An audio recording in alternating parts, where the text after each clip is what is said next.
Hi everyone, welcome to option limited. நம்ம சேனல்ல வழங்கக்கூடிய அனைத்து நன்மை வந்து பாத்தீங்க அப்படின்னா ஒரு எஜுகேஷன் பர்பஸ்க்காக மட்டும்தான். சரிங்களா? நம்ம எந்த ஒரு பைசல் ரெக்கமெண்டேஷனும் வழங்குவதில்லை. ஓகே. ஸோ இன்னைக்கு நம்மளுக்கு ஒரு கேப் டவுன் மார்க்கெட் அனுசரிச்சிருக்காங்க. மார்க்கெட் அப்படின்றது ஓப்பன் ஆயிருக்காங்க. ஸோ இதுல நம்ம என்ன கவனிக்கணும் அப்படின்னா நம்மளோட ரேஞ்சுக்குள்ள ஓப்பன் ஆயிருக்காங்களா அப்படின்றத நம்ம பார்க்கணும். நம்ம ரேஞ்சுக்குள்ள தான் வந்து என்ன செஞ்சிருக்கு மார்க்கெட் அப்படின்றது இருக்கு. ஸோ இதுல எப்பவுமே நம்மளுக்கு S1 அண்ட் S2 பக்கத்தில் நம்மளுக்கு ஓப்பன் அப்படின்றது கொடுத்தாங்கன்னா இங்க இருந்து நம்மளுக்கு ரிவர்சல் ஆகிறதுக்கான வாய்ப்புகள் வந்து என்ன செய்யும் இருக்கும். பட் ஆனா இங்கேயும் நம்மளுக்கு என்ன செஞ்சிருக்காங்க ரிவர்சல் கொடுக்கறதுக்காக ட்ரை பண்ணிருக்காங்க. பட் முடியல. ஒரு சைடு வேஸ்ல வந்து மார்க்கெட் அப்படின்றது போயிடுச்சு.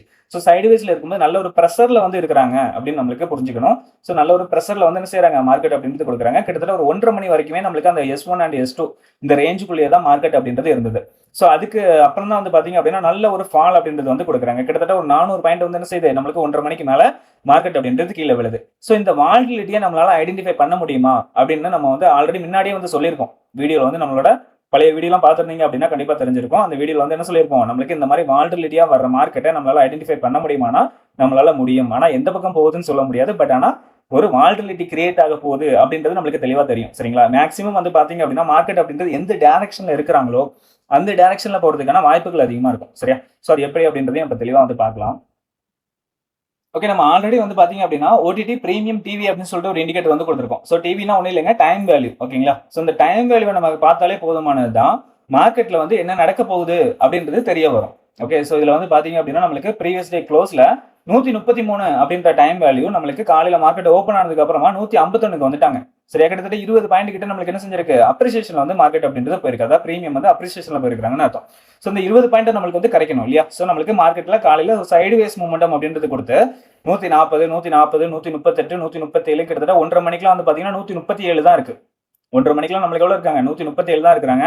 பட் சடனா வந்து பாத்தீங்க அப்படின்னா 1:50க்குலாம் கிட்டத்தட்ட 159 கிட்ட நம்மளுக்கு வேல்யூ அப்படின்றது வந்துருச்சு. அதாவது நம்மளுக்கு டிகே ஆயிட்டு இருந்தது நம்மளுக்கு என்ன இருக்கு சடனா வந்து ஒரு அப்ரிசியேஷன் மூமெண்ட்ல வந்து போயிட்டாங்க. சரியா? கிட்டத்தட்ட 137 இருந்து 159 அப்படின்னா நம்மளுக்கு எவ்வளவுங்க ஒரு 22 23 பாயிண்ட் கிட்ட நம்மளுக்கு அப்ரிசியேஷன்ல வந்து போயிருக்கு. ஓகேங்களா? இந்த இது வந்து பாத்தீங்க அப்படின்னா 1:50 கேண்டில். ஸோ இதுல இருந்து நம்மளுக்கு எவ்வளவு தூரம் மார்க்கெட் அப்படின்றது இறங்கியிருக்காங்க அப்படின்றத பாருங்க. இதுல இருந்தே வந்து பாத்தீங்க அப்படின்னா கிட்டத்தட்ட ஒரு 270 பாயிண்ட் கிட்ட நம்மளுக்கு இறங்கியிருக்கு. கிட்டத்தட்ட 1% மேல வந்து என்ன செஞ்சிருக்காங்க இந்த இடத்துல இருந்து கீழே வந்திருக்காங்க. மார்க்கெட் அப்படின்றது நல்ல ஒரு வாலட்டிலிட்டி அப்படின்றது இந்த இடத்துலயே நம்மளுக்கு வந்து காட்டிருச்சு. எத்தனை மணிக்குங்க 1:50க்குலாம் வந்து நம்மளுக்கு மார்க்கெட் வந்து நல்ல ஒரு வாலட்டிலிட்டியில போக போகுது அப்படின்றது வந்து என்ன செஞ்சிருச்சு இந்த பிரீமியம் அப்படின்றது வந்து காட்டிருச்சு. அதனாலதான் சொல்றேன் எப்பவுமே நீங்க இந்த பிரீமியத்தை வந்து கவனிச்சீங்கனாலே அதுவே வந்து உங்களுக்கு என்ன செய்யுங்க இண்டிகேஷன் அப்படின்றது கொடுக்கும். மார்க்கெட்ல வந்து என்ன செய்யுங்க அதுவே ஒரு இண்டிகேஷன் வந்து கொடுக்கும். மார்க்கெட்ல டிகே ஆக போதா இல்லைன்னா வாலட்டிலிட்டி வரப்போதா அப்படின்றத நீங்க வந்து வேற எதுவுமே பார்க்க தேவையில்ல. ஆப்ஷன் பிரீமியத்தை பார்த்தாலே போதுமானது தான். அதாவது இந்த டைம் வேல்யூ பார்த்தாலே போதும். சரியா? இந்த இண்டிகேட்டர் கூட நம்மளோட டெலிகிராம் குரூப்ல பின் பண்ணி தான் வச்சிருக்கேன். சரிங்களா? பப்ளிக்கா தான் வந்து கொடுத்துருக்கேன். இதையும் நீங்க யார் வேணாலும் யூஸ் பண்ணிக்கலாம். ஓகே, ஸோ அது யூஸ் பண்ணல அப்படின்னா மறக்காம யூஸ் பண்ணிக்கோங்க. Okay done. ஸோ அதே மாதிரி இன்னைக்கு செல்லர்ஸும் வந்து பாத்தீங்க அப்படின்னா நல்ல ஒரு லாஸ்ல தான் வந்து இருப்பாங்க. ஏன் அப்படின்னா நம்மளுக்கு நல்ல ஒரு வாலட்டிலிட்டி மார்க்கெட் இல்லையா? அது நல்ல பிரீமியம் வந்து அப்ரிசியேஷன்ல வந்து போயிருக்கு. பிரீமியம் வந்து டிகே ஆகணும். செல்லரை பொறுத்த வரைக்கும் என்ன ஆகணுங்க பிரீமியம் அப்படின்றது டிகே ஆகணும். பிரீமியம் டிகே ஆகாம மாற்றா நம்மளுக்கு அப்ரிசியேஷன்ல போச்சு அப்படின்னா செல்லருக்கும் நல்ல ஒரு லாஸ்ல தான் இருக்கும். நேற்று இருந்து டோட்டல் பிரீமியம் வந்து பாத்தீங்க அப்படின்னா 314. ஸோ இன்னைக்கு வந்து பாத்தீங்க அப்படின்னா 457 வந்து க்ளோசிங் அப்படின்றது கொடுத்துருக்கு. ஸோ டோட்டல் 143 பாயிண்ட் என்ன செஞ்சிருக்காங்க லாஸ்ட்ல தான் வந்து அவங்க இருப்பாங்க. ஆல்ரெடி அவங்க வந்து எக்ஸிட் பண்ணிருப்பாங்க. இதுல வாலட்டிலிட்டியா இருந்ததுனாலே நமக்கு என்ன செஞ்சிருப்பாங்க அவங்க கவர் பண்ண ஆரம்பிச்சாங்கன்னா இன்னும் வந்து கீழே போகும் மார்க்கெட். அதே மாதிரி நம்மளுக்கு நல்ல ஒரு கீழே வந்து விழுந்திருக்கு. இது வந்து ஒரு நியூஸ் பேஸ்ட் மார்க்கெட் தான் நம்மளுக்கு. ஓகேங்களா? ஏன் அப்படின்னா நம்மளுக்கு அந்த வார் அப்படின்றது அகைன் நம்மளுக்கு ஸ்டார்ட் ஆயிருக்கு. ஸோ அதனால மார்க்கெட் வந்து நல்ல ஒரு ரியாக்ட் அப்படின்றது வந்து பண்ணியிருக்கு அதுக்கு. ஓகே, ஸோ இதுல ஆப்ஷன் பிரீமியம் நம்ம என்ன எடுத்திருந்தோம் அப்படின்னு பாத்தீங்க அப்படின்னா 24,250 அப்படின்றத நம்ம காலையில வந்து எடுத்திருந்தோம் இல்லையா? 24,250 அப்படின்றது நம்மளுக்கு ஏடிஎம் ஸ்ட்ரைக் இருந்தது. ஸோ இந்த ஸ்ட்ரைக் தான் வந்து எடுத்திருந்தோம். காலையில வந்து நம்மளுக்கு மார்க்கெட்ல வந்து பாத்தீங்க அப்படின்னா மீட்டிங் அப்படின்றது நடந்திருக்கு. ஓகே, இது மிட் லெவலுக்கு மேல வந்து மீட்டிங் நடக்குது. ஏன் அப்படின்னா நம்மளுக்கு அப்ரிசியேஷன் வந்து ஆயிருக்காங்க இல்லையா?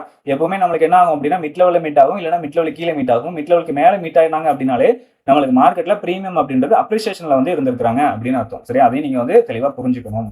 சோ இதுல நம்மளுக்கு புட் ஆப்ஷன் அப்படின்றது மேல இருக்கிறாங்க, கால் ஆப்ஷன் அப்படின்றது கீழே இருக்காங்க. புட் ஆப்ஷன் நம்மளுக்கு காலையில எங்க வரைக்கும் போயிருக்காங்க அப்படின்னு பாத்தீங்கன்னா R1 வரைக்கும் போயிருக்காங்க. R1 போயிட்டு அகைன் நம்மளுக்கு கீழே வந்துட்டாங்க. அகைன் நம்மளுக்கு என்ன செஞ்சுட்டு கீழே வந்துட்டு அகைன் நம்மளுக்கு மீட்டிங் அப்படின்றது நடக்குது.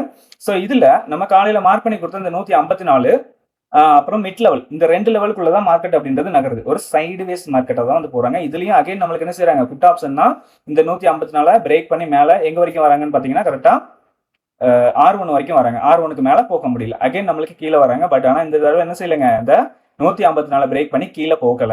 சரிங்களா, இங்கேயே நம்மளுக்கு சப்போர்ட் எடுத்துட்டு இங்கே இருந்து மார்க்கெட் அப்படின்றது என்ன செஞ்சிருக்கு, நல்ல ஒரு வால்டிலிட்டியை கொடுத்து மார்க்கெட் அப்படின்றது மேலே போயிருக்கு. அதாவது புட் ஆப்ஷன் வந்து நல்ல ஒரு ரேஞ்ச் வந்து கொடுத்துருக்காங்க. கிட்டத்தட்ட 154 இருந்து ஹை எங்க வச்சிருக்காங்கன்னு பாத்தீங்கன்னா 490 வரை போயிருக்கு. ஓகேங்களா, ஸோ இதை நீங்க வந்து என்ன செய்யணுங்க, பிரீமியத்தை வந்து கவனிக்கணும். பிரீமியத்தை கவனிச்சாலே போதுமானதான். காலையில் வந்து பார்த்தீங்க அப்படின்னா ஏடிஎம் டு ஒரு 50 பாயிண்ட் ஐடிஎமாக தான் நம்மளுக்கு வந்து நகர்ந்துருக்காங்க. ஸோ காலையிலேருந்து இல்லை, மத்தியானம் வரைக்குமே அந்த லெவலில் தான் போயிருக்கு. ATM to 50 point IDM, ATM to 50 point IDM அந்த ரேஞ்சுக்குள்ள நம்மளுக்கு சுற்றிட்டு இருந்தவங்க ஒரு 140க்கு மேலே நல்ல ஒரு ரேஞ்சு கொடுத்து கிட்டத்தட்ட ஒரு 500 பாயிண்ட் கிட்ட நம்மளுக்கு என்ன செஞ்சிருச்சு, ஒரு ஐடிஎம்மாக போய் க்ளோசிங் அப்படின்றது கொடுத்துருக்கு. ஓகேங்களா, ஸோ இதை கொஞ்சம் கவனிங்க. ஸோ அதே மாதிரி நாளைக்கு உண்டான மார்க்கெட்டுக்கு என்ன லெவல்ஸ் அப்படின்றத வந்து பார்த்துருவோம். நாளைக்கு வந்து பாத்தீங்க அப்படின்னா ஏடிஎம் ஸ்ட்ரைக்கா என்ன இருக்க போகுது அப்படின்றத நம்ம ஃபர்ஸ்ட் கவனிக்கணும். இதுல வந்து 23,900 அப்படின்றத நம்மளுக்கு ஏடிஎம் ஸ்ட்ரைக்கா இருக்கிறாங்க. ஓகேங்களா, நம்மளுக்கு கால் ஆப்ஷன் வந்து பாத்தீங்க அப்படின்னா 178, புட் ஆப்ஷன் வந்து 198 அப்படின்னு இருக்கு. இதுல தான் நம்மளுக்கு டிஃபரெண்ட் கம்மியா இருக்கு. அதனால நம்ம இதை ஏடிஎம் ஸ்ட்ரைக்கா எடுக்கிறோம். ஓகே, ஸோ இதை பேஸ் பண்ணி நம்மளுக்கு லெவல்ஸ் எடுக்கும் பொழுது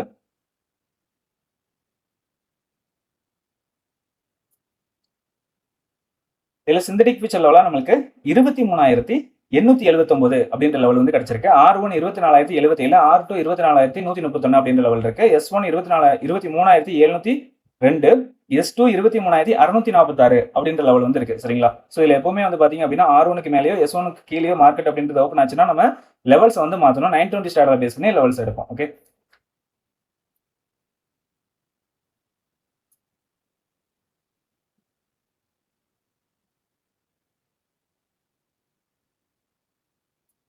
ஸோ ஆப்ஷன் பிரீமியத்தில் பார்க்கும்பொழுது மிட் ரேஞ்சா வந்து 187, R1 241, R2 301, R3 361 அப்படின்ற லெவல் இருக்கு. S1 142, S2 106, S3 71 அப்படின்ற லெவல் இருக்கு. சரிங்களா, ஸோ இந்த லெவல் வந்து நம்மளுக்கு மாற போறது கிடையாதுங்க. கேப் அப் ஆனாலும் சரி, கேப் டவுன் ஆனாலும் சரி, நம்ம இந்த லெவல்ஸ் தான் செய்யறோம், நம்ம வந்து யூஸ் பண்ண போறோம். ஓகே, நம்மளுக்கு மார்க்கெட் எங்க ஓப்பன் ஆகுதோ நியர்பை ஏடிஎம் ஸ்ட்ரைக் எடுத்துட்டு அந்த ஏடிஎம் ஸ்ட்ரைக்ல நம்ம என்ன செய்யலாங்க, இந்த லெவல்ஸ் வந்து யூஸ் பண்ணி பார்க்கலாம். கண்டிப்பா ஏடிஎம் ஸ்ட்ரைக்ல மட்டும்தான் இந்த லெவல்ஸ் வந்து யூஸ் பண்ணணும் அப்படின்றது கிடையாதுங்க. நீங்க ஓடிஎம் ஸ்ட்ரைக்லயும் யூஸ் பண்ணலாம், ஐடிஎம் ஸ்ட்ரைக்லயும் செய்யலாம், யூஸ் பண்ணிக்கலாம். அதாவது இந்த ரேஞ்சுக்குள்ள இருக்கிற லெவல், இந்த ரேஞ்சுக்குள்ள இருக்கிற ஸ்ட்ரைக் நீங்க எதுனாலும் வந்து என்ன செஞ்சுக்கலாம், யூஸ் பண்ணிக்கலாம். அதே மாதிரி தான் நம்மளுக்கு கரண்ட் வீக்ல இல்ல, நம்ம இன்னைக்கு நடந்த மார்க்கெட்ல இந்த ரேஞ்சை விட்டு வெளியே போயிருக்கு இல்லையா, இந்த ரேஞ்சை விட்டு வெளியே போச்சுனாலே நீங்க வந்து என்ன செய்யலாங்க, வேற ஸ்ட்ரைக்கை வந்து எடுத்து இந்த லெவல்ஸ்ல வந்து யூஸ் பண்ணிக்க முடியும். ஓகேங்களா, இந்த லெவல்ஸை விட்டு வெளியே போயிட்டாங்க, அப்போ இந்த ஸ்ட்ரைக் இல்லாம வேற ஸ்ட்ரைக்கை வந்து இந்த லெவல்ஸ்ல யூஸ் பண்ண முடியாதா அப்படின்றதெல்லாம் கிடையாதுங்க. நான் வந்து இப்போ எடுத்து காட்டுறேன் பாருங்க. இப்போ நான் வந்து கால் ஆப்ஷன் வந்து ஆஃப் பண்ணிக்கிறேன். அப்பதான் உங்களுக்கு கிளியரா வந்து தெரியும். வெயிட் பண்ணிக்கலாம் கால் ஆப்ஷனை. இப்போ புட் ஆப்ஷன் மட்டும் இருக்கு. சரிங்களா, புட் ஆப்ஷன் வந்து பாத்தீங்க அப்படின்னா தெரியும், மிட் ரேஞ்சுக்கு மேலே போயிருக்காங்க, மிட் ரேஞ்சுக்கு விட்டு கீழே போகவே இல்லை. அதனால தான் மார்க்கெட் அப்படின்றது இன்னைக்கு மேலே போயிருக்காங்க புட் ஆப்ஷன். ஓகே, ஸோ இதுல நான் ஒரு ஓடிஎம் ஸ்ட்ரைக் அப்படின்றது எடுக்கிறேன். 24,000 எடுப்போம், நல்ல ஒரு ஓடிஎம். இதுல வந்து பாத்தீங்கன்னா கூட நம்மளுக்கு என்ன செஞ்சிருக்காங்க, சப்போர்ட் 3. சரிங்களா, S3ல இருந்தா மார்க்கெட் அப்படின்றது அந்த S3 அண்ட் S2 இந்த ரேஞ்சுக்குள்ளேயே இருந்துட்டு நம்மளுக்கு என்ன செய்யறாங்க, நம்மளுக்கு வந்து நல்ல ஒரு ஸ்பைக் கொடுத்து மேலே போறாங்க. எங்க வரைக்கும் போயிருக்காங்க அப்படின்னு பாத்தீங்கன்னா R3 வரை போயிருக்காங்க. ஓகேங்களா, ஸோ அதே மாதிரி தாங்க நீங்க இந்த ஒரு ஸ்ட்ரைக்ல மட்டும் தான் கிடையாது, எல்லா ஸ்ட்ரைக்குமே இந்த லெவல்ஸ் வந்து ஒர்க் ஆகும். சரிங்களா, மல்டிபிள் ஸ்ட்ரைக்லயும் இந்த லெவல்ஸ் வந்து ஒர்க் ஆகும். ஓகே, சரி. ஸோ நம்ம வீடியோ பிடிச்சிருக்குன்னு நினைக்கிறேன். வீடியோ பிடிச்சிருந்தா லைக் பண்ணுங்க, ஷேர் பண்ணுங்க, கமெண்ட் பண்ணுங்க. நம்ம சேனல் வேணும் சப்ஸ்கிரைப் பண்ணலாமா இருந்தீங்கன்னா மறக்காம சப்ஸ்கிரைப் பண்ணிட்டு பெல் ஐக்கானை கிளிக் பண்ணிக்கோங்க. சரியா, நம்ம அடுத்த வீடியோல சந்திக்கலாம். பை.